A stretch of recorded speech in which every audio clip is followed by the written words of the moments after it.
మరి జగన్మోహన్ రెడ్డి గారు హత్య రాజకీయాలు చేశారు, గొడ్డలి రాజకీయాలు చేశారు,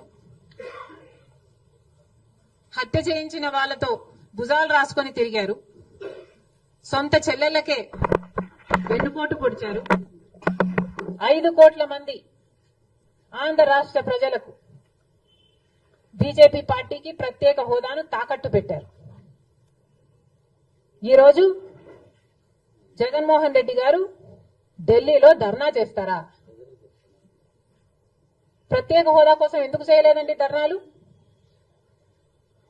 5 సంవత్సరాల మీద అధికారంలో ఉన్నారు కదా, మరి ఢిల్లీలో మీరు ప్రత్యేక హోదా కోసం ఎన్నిసార్లు ధర్నాలు చేశారు?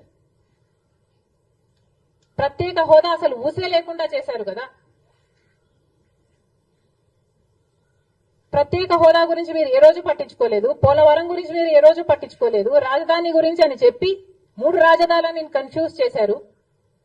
ఆఖరికి కడప స్టీల్ ఫ్యాక్టరీని కూడా మీరు పట్టించుకోలేదు.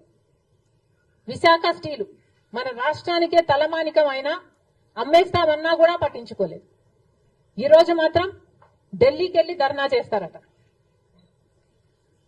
మీ కార్యకర్తను చంపేస్తే ఢిల్లీకి వెళ్లి మీరు ధర్నా చేస్తున్నారే, మరి మీ సొంత చిన్నాన్నను చంపేసినప్పుడు మీరు ఢిల్లీలో ఎందుకు ధర్నా చేయలేదు న్యాయం కోసం? జగన్మోహన్ రెడ్డి గారు సమాధానం చెప్పాలి.